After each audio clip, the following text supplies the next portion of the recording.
బాబుగారు, బాబుగారు, బాబుగారు, ఏంటిది? ఎందుకు ఇలా అయిపోయారు బాబుగారు? నైని, ఎందుకు ఏడుస్తున్నావు? నాకేమైందని, ఏం కాలేదని అమ్మతో చెప్పమన్నాను కదా. ఇప్పుడు నువ్వు ఇలా బాధపడితే ఎలా చెప్పు? మీరు షర్ట్ సరిగ్గా వేసుకోలేకపోతున్నారంటే మీ పరిస్థితి ఎంత దయనీయంగా మారబోతోందో ఊహించారా బాబుగారు? మీకు ఇలా అవుతుందని నాకు ముందే తెలుసు, కానీ ఇలా అవ్వడానికి ఎదురయ్యే గండాన్ని ఎదురిద్దామనుకున్నాను, కానీ ఎక్కడో పొరపాటు చేశాను.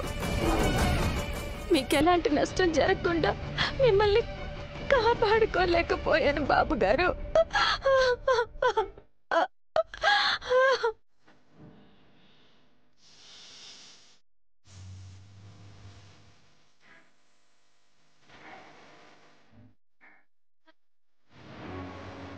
నైని, ఏంటిది చిన్నపిల్లలా?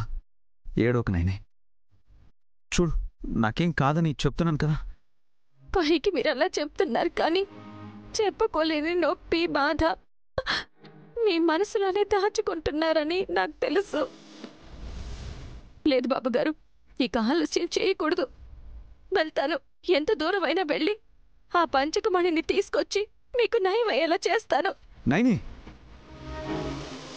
నేను తొందరపడి ఇలాంటి పరిస్థితి తెచ్చుకున్నాను. నువ్వు కూడా తొందరపడితే మన పిల్లలు అన్యాయం అయిపోతారని గుర్తుపెట్టుకో. నేను నా గురించి ఆలోచించను. మీరు బాగుంటే నా బిడ్డలు బాగుంటారని నాకు తెలుసు. నేను వెళ్తాను బాబుగారు, నేను ఇప్పుడే వెళ్తాను. నైని, నైని ప్లీజ్, నా మాట విను. ఎలా వెళ్తావు? పౌర్ణమి రోజే వెళ్ళాలని అమ్మ చెప్పింది అన్నావు కదా. పౌర్ణమి కాదు కదా, అది వచ్చేంత వరకు ఇలా మిమ్మల్ని చూస్తూ తట్టుకోవడం నాకు నరకం కాదా? ఎంతో మందిని ఆపద నుంచి కాపాడిన నేను మిమ్మల్ని ఆదుకోలేకపోతున్నానన్న బాధతోనే నా ప్రాణం పోతుందేమోనని భయం వేస్తుంది బాబుగారు. నైని ప్లీజ్, నువ్వు అలా మాట్లాడకు. నువ్వు డీలా పడిపోతే నా ప్రాణం ఉన్నా సరే దానికి జీవం లేనట్టు అవుతుంది. ప్లీజ్ నైని, ఏడోక నైని. నా బంగారానివి కదా, మా అమ్మవి కదా. నన్ను ఏడవద్దని చెప్పి మీరెందుకు ఏడుస్తున్నారు బాబుగారు? నేను ఏడవట్లేదు నైని. నేను ఎందుకు ఏడుస్తాను? నేను ఏడవట్లేదు.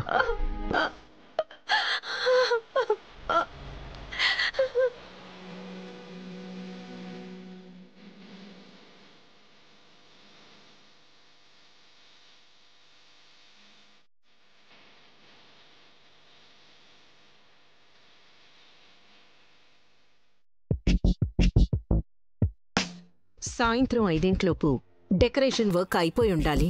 5 స్టార్ హోటల్ నుండి భోజనాలు తెప్పించండి. ఏ హాసు, అన్ని అరేంజ్మెంట్స్ వదిన చేయిస్తుంది. వచ్చే ముందు నాకోసారి కాల్ చేయండి. ఉంటాను. పని పాటేం లేదు కాబట్టి ఈ బాధ్యత తీసుకున్నారు. నువ్వేమన్నా ఈరోజు మా మమ్మీ ఫీల్ కాదు. వై? ఎందుకు అనంటే ఇవాళ నా కొడుకు పుండరీనాథం పుట్టినరోజు కాబట్టి. గానవి గాయత్రులు కూడా ఇదే రోజు పుట్టారు మాస్టారు. గానవి పుట్టినరోజు కరెక్ట్, కానీ గాయత్రిది మాత్రం కాదు. ఈ రోజే అనుకుని సంబరం జరుపుకుంటున్నప్పుడు మళ్ళీ తేదీల గురించి చర్చెందుకత్తయ్యా? సంబరమంట మమ్మీ. విశాల్ తమ్మికి బాలేకపోయినా పెద్ద మరదలు తగ్గేదేలే అని ఫంక్షన్ జరుపుకుంటుంది. హలో పుల్లల పుల్లారావు, జరిపించేది మీ అమ్మ. అందుకేగా హడావిడిగా ఫోన్లు కలుపుతున్నారు. నిజానికి ఈసారి ఎలాంటి వేడుకలు లేకుండా సింపుల్ గా కేక్ కట్ చేయిద్దాం అనుకున్నాం. అవును బావగారు, బాబుగారికి అలా జరగకపోయి ఉంటే ఈ భారాన్ని మీ మీద వేయనిచ్చేవారే కాదు. ఇప్పటికీ మించిపోయిందేం లేదు. ఆర్డర్ క్యాన్సిల్ చేయండి. మీ ఆయనకి బాలేకపోతే ఏంటైనా మేం సంతోషంగా ఉండకూడదా ఏంటి? అయినా విష్ పార్టీ వద్దని చెప్పలేదు కదా.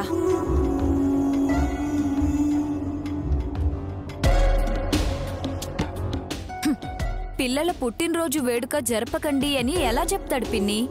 మనమే అర్థం చేసుకోవాలి. ఏయ్ హలో శాంతకుమారి. మీ మాజీ కాంటాక్ట్ అనుకుంటా. ఏ జోక్ లేక నువ్వు. సాయంత్రం అందరం కలర్ కోడ్ డ్రెస్సులు వేసుకుందాం. లేడీస్ పింక్, జెంట్స్ వైట్ అట. కాంబినేషన్ బాగుంటుంది కదా. మేమేం చెప్తున్నాం, మీరేం మాట్లాడుతున్నారు? అక్క, ఈ కార్డు చెప్పుకో. అత్తయ్య అన్నదే కరెక్ట్.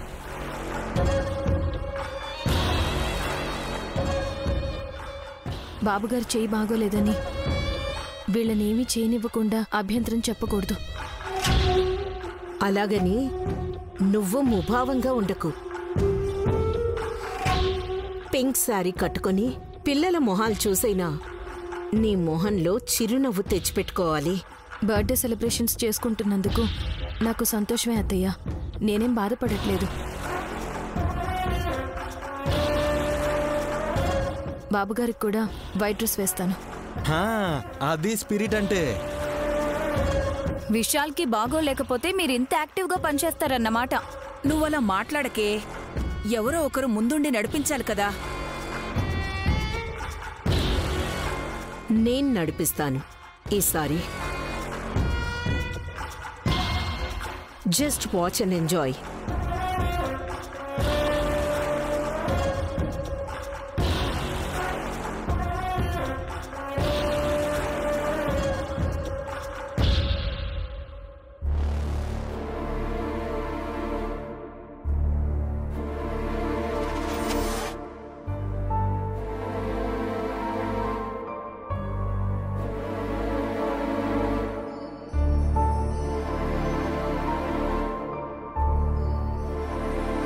నువ్వు రెడీ అవడమేమో గానీ పిల్లల్ని రెడీ చేసావా లేదా? ఏ పిల్ల? ఎంతమంది పిల్లలున్నారని ఏ పిల్ల అంటున్నావు? ఉలూచి పాపకు కొత్త డ్రెస్ వేసావా లేదా? తనది కాదు కదా పుట్టినరోజు. గెస్ట్ రూమ్ లో పడుకోబెట్టాను. ఇక్కడుంటే నన్ను రెడీ అవ్వనివ్వదని. అరే, పిల్లల పుట్టినరోజు వేడుకని తను కూడా చూస్తుంది కదా. అక్కర్లేదు.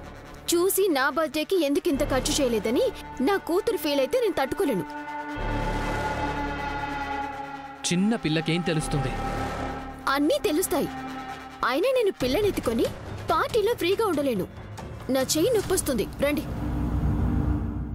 ₹1 కోటి మూటలో కట్టి నెత్తిన పెట్టుకుని మోయమంటే మూర్చొచ్చి పడిపోయేంత వరకు ఆ మూటని కిందికి దించమనుకుంటాను కదా. ముందు ఇచ్చి మాట్లాడండి. ఓ చీర కొనుక్కోమని 50,000 ఇవ్వరు గాని ₹1 కోటి ఇస్తారంట. 50,000 చీర కొంటారా ఎవరైనా? లక్షలు పెట్టి కూడా కొంటారు. మనం రిచ్ అనిపించుకోవాలంటే ఖరీదైన బట్టలు కట్టాలి. రతన్ టాటా గారు తెలుసా నీకు? పరిచయం చేసుకునివ్వరుగా మీరు. టీవీల్లో పేపర్లో ఫోటో చూశాను కానీ విషయం ఏంటో చెప్పండి. రోజుకు 50 కోట్లు ఖర్చు పెట్టినా ఆయన ఆస్తి అయిపోదట. ఓయమ్మనే, అంతటి కుబేరులా వారు. అలాంటి మహానుభావుడుండేది డబుల్ బెడ్రూమ్ ఫ్లాట్లో. సింపుల్గా బతికితే పిసినారి అని, ఆడంబరంగా ఖర్చు చేస్తే శ్రీమంతుడని ఎవ్వరూ అనుకోరు, నువ్వు తప్ప. మీరు వాళ్ళు వీళ్ల పేర్లు చెప్పి నన్ను వైరాగ్యానికి గురి చేయకండి. నాకింకా వయసుంది. ఆస్తి ఇప్పుడు లేకపోయినా రేపు వస్తుందన్న నమ్మకం ఉంది. నమ్మకానికి పునాది ఉండాలి. ఇది అనాది నుండి చెప్పే మాటే. నాకైతే తవ్వి బయటికి తీసిన పెట్టే నన్ను శ్రీమంతురాల్ని చేస్తుంది అనిపిస్తుంది. పెట్టెలో గుడి పేపర్లున్నాయి. లెక్కలేనంత ఆస్తి సంపాదించుకోవాలంటే గుడికి వెళ్ళాలి. ఒక కేక్ తెప్పించి నీ చేత కట్ చేస్తే బావుండేమో అనిపిస్తోంది. నేనేం చిన్నపిల్లని కాదు. అంతకన్నా పసితనం నీ మాటల్లో ఉంది. ఏ గుడికైనా వెళ్లేది పుణ్యం కోసమే. అఫ్కోర్స్ నీలాంటి వాళ్ళు గుళ్ళో ఉండే హుండీని కొల్లగొడదాం అనుకుంటారు. దానికి చిల్లరొస్తుందే తప్ప సిరులు రావు. మీకు జరగబోయేది తెలియక అలా అంటున్నారు. నీకు తెలిసినా నాకు చెప్పకు. పిల్లల పుట్టినరోజు నాడు నీ పిచ్చి కథలు నేను వినలేను.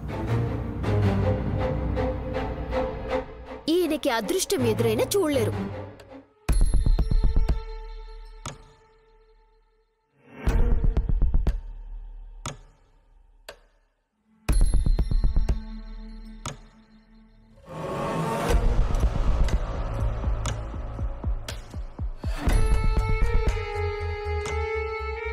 మమ్మీ నువ్వు ఇంత కష్టపడి ఏర్పాట్లు చేస్తే ఎవరు రావట్లేదేంటి? నేను పిలిచేంత వరకు ఎవ్వరూ రాకూడదని చెప్పాను. వై? ఈ అరేంజ్మెంట్స్ చూసి ఆశ్చర్యపోవాలని. సడన్ గా నీకు ఇంత ఇంట్రెస్ట్ ఎందుకు వచ్చిందో తెలుసుకోవచ్చా మమ్మీ? ఆసక్తి కాదు వల్లభ, జాలి. ఎవరి మీద? విశాల్ మీద. నాకు ఇంకా అర్థం కాలేదు. కేక్ కట్ చేశాక నీకే అర్థం అవుతుంది. అలాగే మమ్మీ, పిలువు మరి. Durandhara, Vikrant, Sumana. Mummy mummy mummy wait wait wait wait. నువ్వు ఇలా ఒక్కొక్కరిని పిలిస్తే నీ గొంతు పోయేలా ఉంది. ఒక్కరిని పిలిస్తే అందరూ వచ్చేలా చేయనా? అదెలా? నువ్వే చూడు మమ్మీ. హాసిని, హాల్లోకి రండి.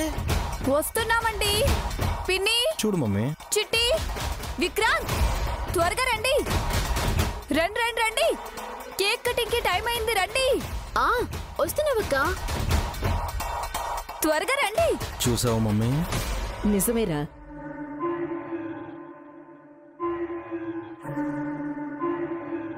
మా ఆవిడ మైక్ సెట్ తో సమానం. అనౌన్స్ చేస్తే అందరూ వినాల్సిందే.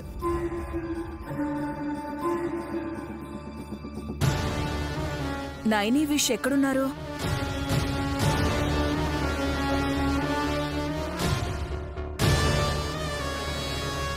బ్రోని గాయత్రిని తీసుకుని వదిన వస్తున్నారు.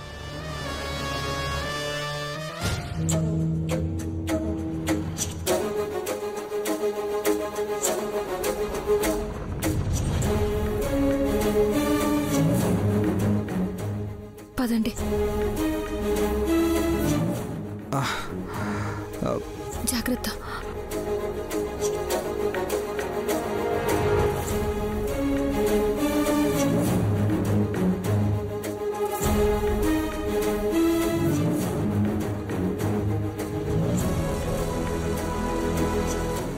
ఏంటక్క, నువ్వు ఆసరాగా ఉంటే తప్ప బావగారు నడవలేరా? కాళ్ళు బాగానే పనిచేస్తున్నాయి కదా. నువ్వు నోరు మూసుకొని ఉండలేవా? అయ్యో, మీరు ఫీల్ అవుతారేంటండి? నిజంగానే బావగారికి ఇంకో సమస్య వచ్చిందేమోనని పరామర్శించానంతే. దేవుడి దయ వల్ల ఇంకే సమస్య రాకూడదు. హాసనక్క త్వరగా రమ్మని కేకేయడంతో హడావిడిగా రాబోయారు. బ్యాలెన్స్ తప్పి పడిపోతారేమోనని నేనే చేయి పట్టుకుని తీసుకొచ్చాను.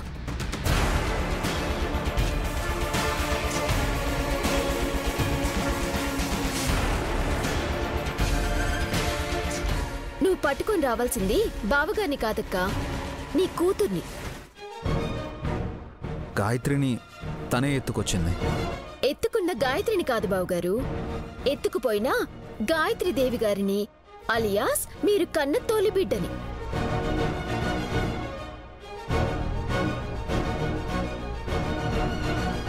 విశాల్ చెప్పింది కూడా అదే కదా. నీకు అర్థం కాలేదక్కా? నీకు అర్థం కాలేదు ముందు. వదినా, ఒక్క నిమిషం చూడు సుమన. నా ఆరోగ్యం బాగాలేదని ఫంక్షన్ కూడా చేయొద్దు అనుకున్నాం.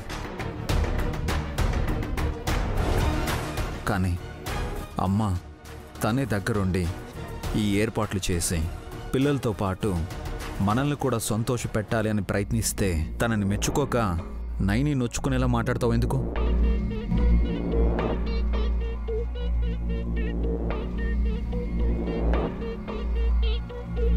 తన తీరే అంత విష్.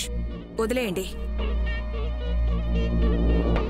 వదిలేయమని మనం తేలిగ్గా చెప్పొచ్చు, కానీ నయన్ని తన నోటి నుండి మాటలు వదిలినంత సులువుగా సుమన వదిలిపెట్టదు దురంధరా. నేనెవర్ని ఏమన్నానని? ఎవరినో అన్నావని కాదు. నెల కిందట నువ్వు ఛాలెంజ్ విసిరావు కదా నైని.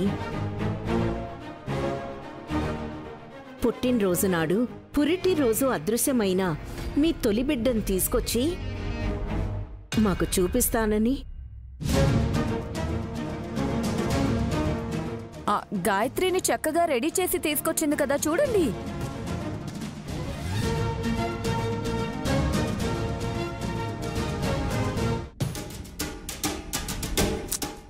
వదినా,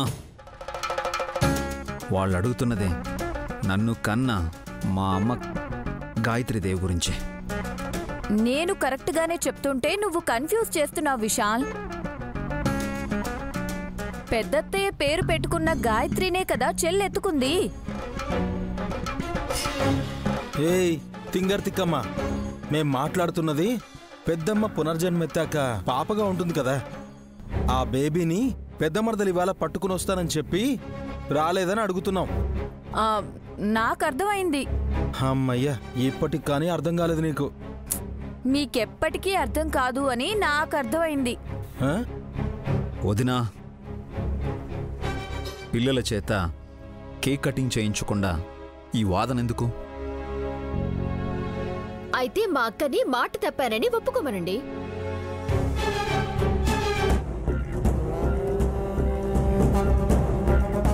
నువ్వు ఇంకొక్క మాట మాట్లాడితే కేక్ తినడానికి పళ్ళుండవు చెప్తున్నా. చప్పరించుకునైనా మింగే రకం సుమ్మి. దెబ్బలైతే పడాలంటావు అంతేనా? అరే ఏంటి దౌర్జన్యం? నువ్వాగు సుమన. అవును, నేను ఆ మాట అన్నాను, కానీ మాట తప్పలేదు.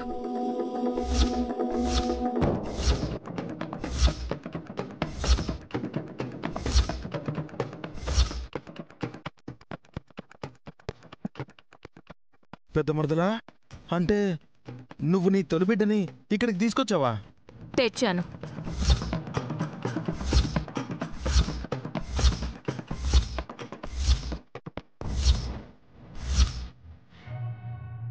వదినా ఏమంటున్నారు? పెద్దమ్మ పునర్జన్మెత్తాక పసిపాపగా ఉంటుంది కదా, ఆ పాపనే ఇక్కడ తీసుకొచ్చారా? అవును.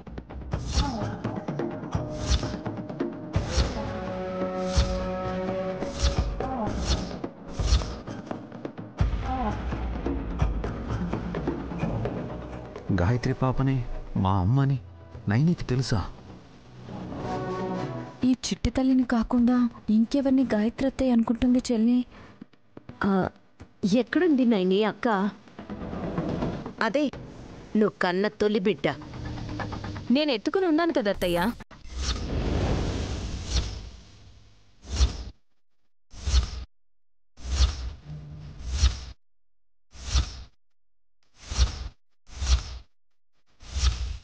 నైని,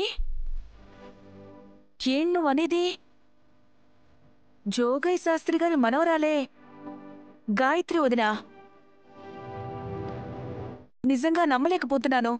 ఇక మీరందరూ నమ్మాల్సిందే పిన్ని.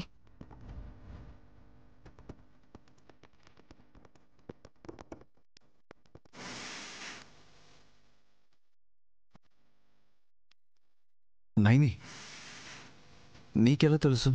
తెలుసుకున్నాను బాబుగారు. ఇక ఎంత వెతికినా నేను కన్న తొలి బిడ్డ నన్ను చేరుకోదని. ఎందుకంటే గాయత్రి అమ్మగారి ఆత్మ కూడా తరచూ కనిపిస్తూనే ఉంది. ఎక్కడున్నారమ్మా అని అడిగినా చెప్పడం లేదు. ఇక నా బిడ్డ లేదని నేను మానసికంగా నలిగిపోవడం కన్నా అమ్మగారి పేరు పెట్టుకునున్న ఈ గాయత్రి పాపనే నా కన్న కూతురుగా భావించదలిచాను.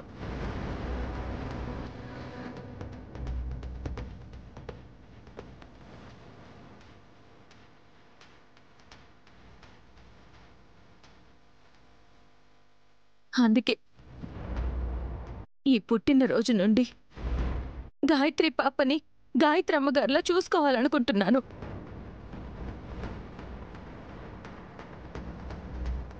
చాలా మంచి నిర్ణయం తీసుకున్నావు చెల్లి. ఈ మాటకే కట్టుబడుండు. ఉంటానక్క. మంచిది నాయని.